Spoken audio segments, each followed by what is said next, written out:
Who are you? Are you someone who lets one thing, good or bad, define you? Are you someone who lets perceptions become who you really are? Or are you true to yourself? Here's the real question. Are you writing your own story? At my grandpa's funeral when I was little, my mom gave the eulogy. Within that eulogy, she read a piece to a poem by John Donne called Meditation 17. It read, when one man dies, one chapter is not torn out of the book, but translated into another language, and every chapter must be so translated. God employs many translators. Some are translated by age, some by sickness, some by war, some by justice. But God is in every translation, and his hand shall bind up all our scattered leaves for that library where our book will lie open to another. This poem was the first place that I really started to think about our lives as chapters. It wasn't entirely clear right away, but the more I thought about it, the more I understood it. We're all a story, a book, if you will, and we all have different chapters within us that make up our whole story. Without all the chapters, you don't have the entire story. So what's your story? Who are you? First, let's start with this. Who am I? I'm a singer, a writer, an actress, a soccer player, a volleyball player, a student, a daughter, a granddaughter, a niece, a cousin, a friend. To my math teacher sitting in math class, he'll only know me as his student. He will never know me as a singer or a writer. To my soccer coach at soccer practice, he will only know me as his student and his player. He will never know me as a daughter or a granddaughter. To my brother, he will only ever know me as a sibling. He will never know me as a daughter. To them, my story is never really complete. But to me, I'm still an actress, a singer, a writer. I'm everything that I set my mind to be. I can choose to write my own story, and I can make my own ending. It's my story. So who are you? What's your story? And don't tell me you don't have one, because I know we've all got our own novel out there somewhere. But I guess the real question isn't what's your story, it's more who's your author.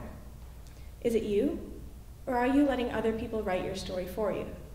Are you waiting for me to say some cheesy thesis statement that sounds like it came off of Google? Well, how about this? Start to be your own author. Why? Because who you are is not who they say you are. I was reading a book a little while ago called A Night Divided by Jennifer Nielsen. It was a really, really wonderful book and I loved it. But as I was checking it out, my librarian told me how they had a copy of the book come in that was missing a chapter.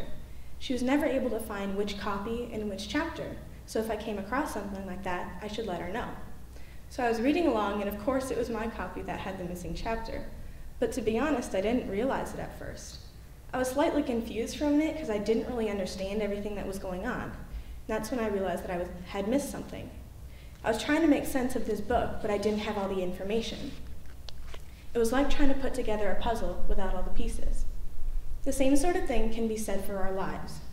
We all have chapters that make up who we are. But say you have a bad chapter. Does that mean that chapter defines you? We all have pieces to our puzzle that we'd like to throw away and cut out of our final copy. But without those pieces, you don't have the full story.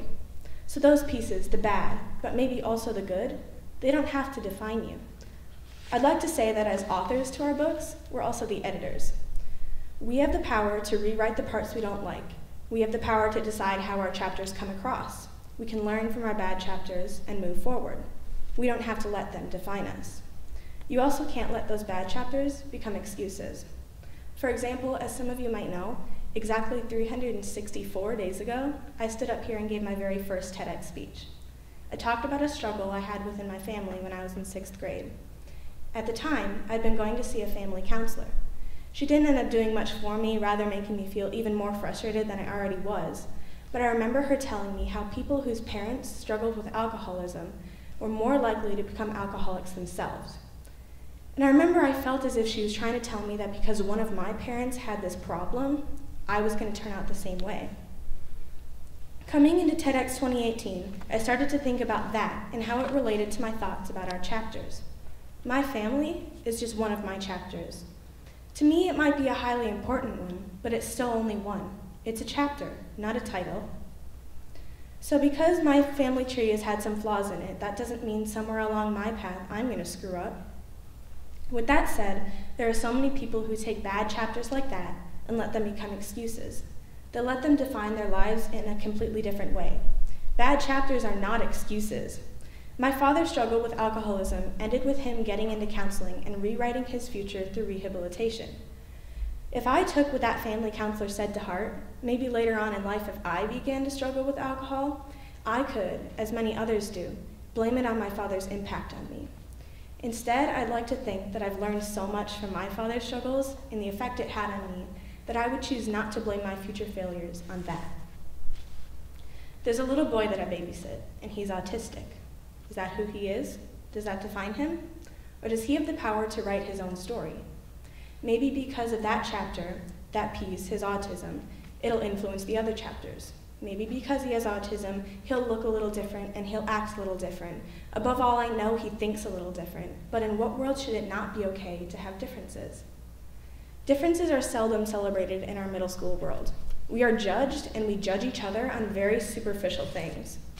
So much in this day and age is decided among our appearance.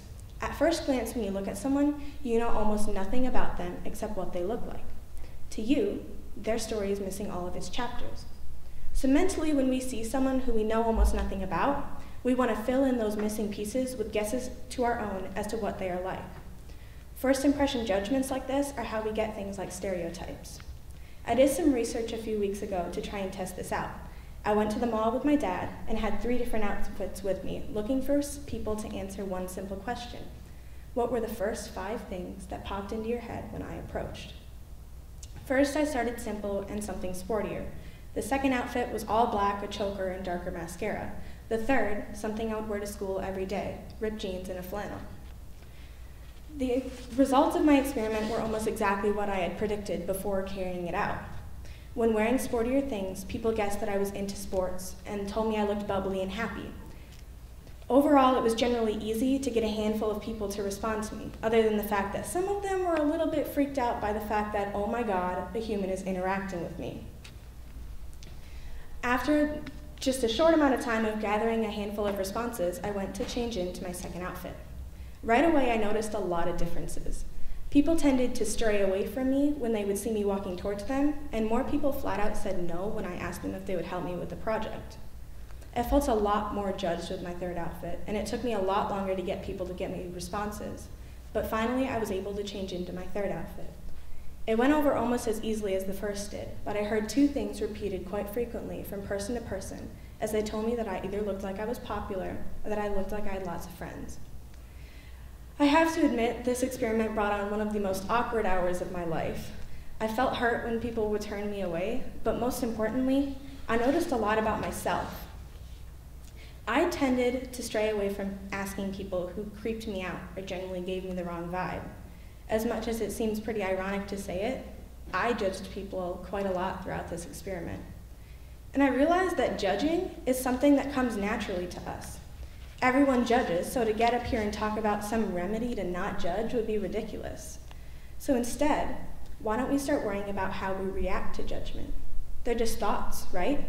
So why do we spend so much time worrying about them?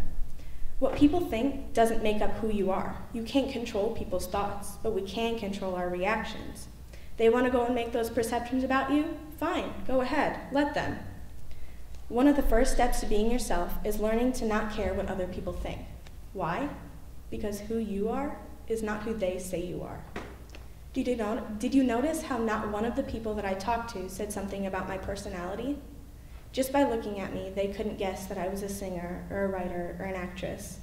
What they thought of me solely depended on what I looked like.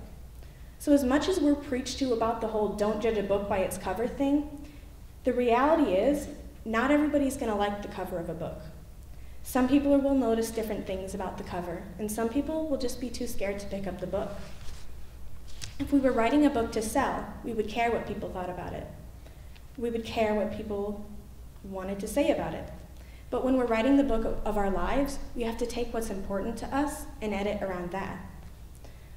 We shouldn't be worrying about what other people are going to think. It doesn't matter. Who you are is not who they say you are. I am the author. I can be the editor, the illustrator, and the publisher. I can choose how my story gets binded together, regardless of what others think or say. It's my story. There's a true art in taking what people think and not letting it define you. There are always going to be people who merely pick up your book and read the synopsis. They'll never truly understand your story. To them, there are too many chapters missing.